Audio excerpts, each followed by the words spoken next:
la formation qui est à l'initiative de l'employeur, c'est-à-dire que c'est lui là qui va donc envisager un certain nombre d'actions pour répondre aux besoins de l'entreprise. Alors ça, eh bien, ça passe par ce que l'on appelle le plan de formation. Le plan de formation, de quoi s'agit-il? Eh bien, c'est un ensemble de mesures qui sont engagées par une entreprise, évidemment, bien sûr, en ce qui concerne la formation professionnelle de ses salariés.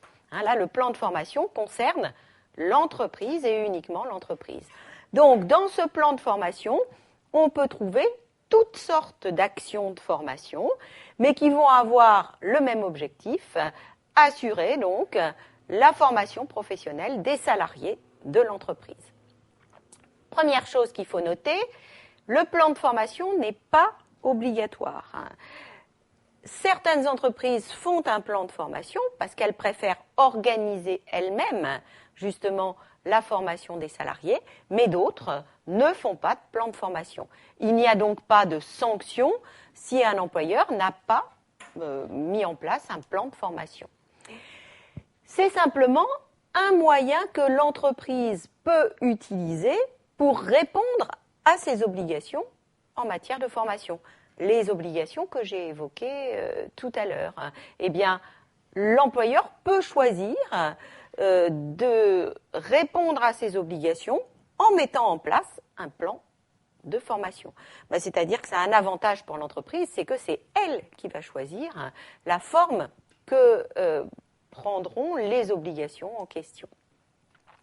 Alors, autre possibilité, il y a des employeurs, et ils sont nombreux, qui n'ont pas de plan de formation, qui ne font pas de plan de formation, et qui assument leurs obligations d'une autre manière en versant une contribution financière, justement, aux OPCA, qui ensuite financeront différentes actions.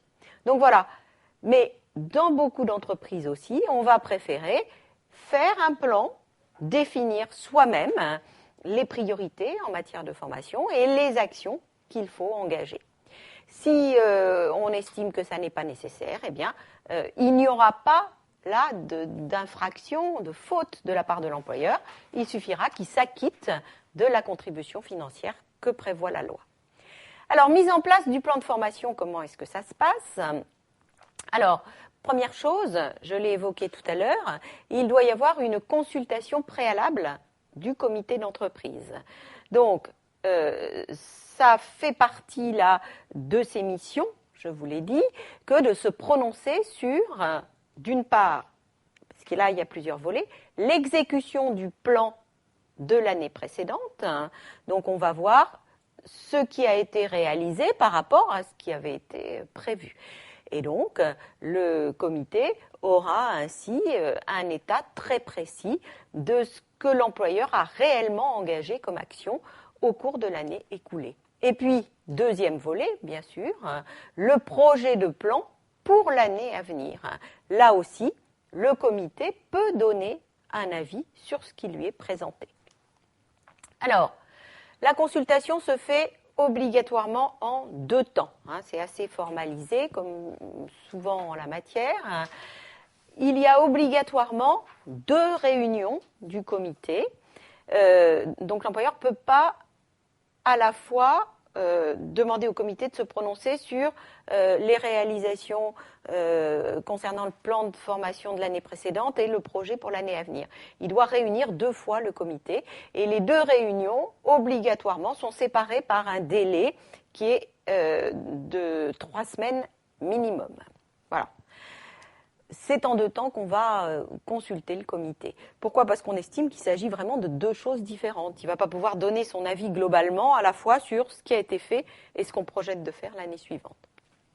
Alors évidemment, comme toujours, ça renvoie à ce que nous avions dit, la consultation ne peut se faire que si le comité a été préalablement informé d'une manière tout à fait complète.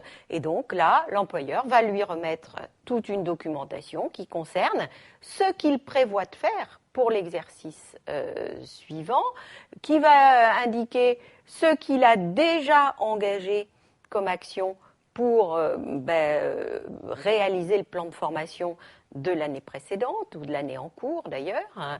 Et puis, il va également donner des informations sur les différents congés individuels de formation qui ont été pris par les salariés au cours de l'exercice précédent.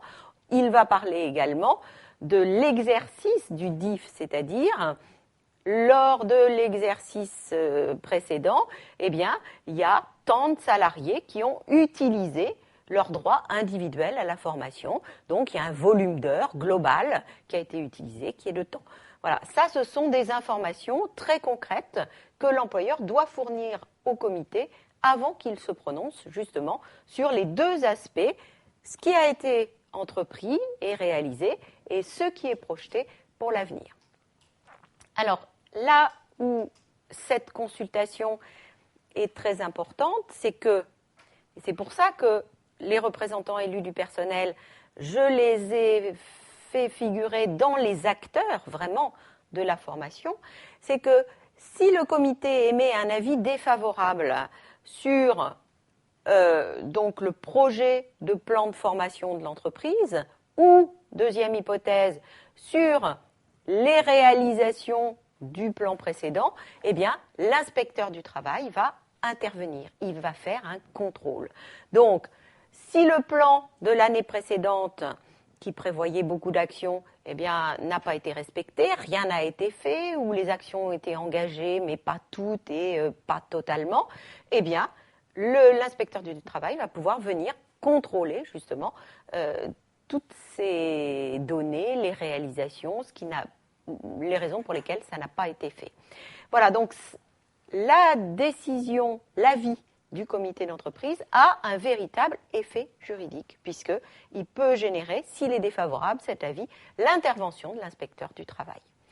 Par contre, attention, ne vous trompez pas, le défaut de consultation du comité ne va pas générer l'intervention de l'inspecteur du travail. Le défaut de consultation, ça vous le savez, on l'a dit plusieurs fois, eh bien, ça constitue le délit d'entrave et donc ça va générer les sanctions pénales propres à ce délit. Mais en plus, là on est dans un cas particulier, si l'employeur ne consulte pas le comité d'entreprise concernant son plan de formation, eh bien en plus, il y aura majoration de la contribution financière qu'il doit verser aux OPCA. Donc il y a une double sanction là, les sanctions classiques du délit d'entrave et puis donc cette sanction financière qui est que l'employeur finalement va devoir consacrer davantage d'argent à la formation professionnelle que s'il avait respecté la procédure. Donc vous voyez, là c'est sévèrement sanctionné ce défaut de consultation.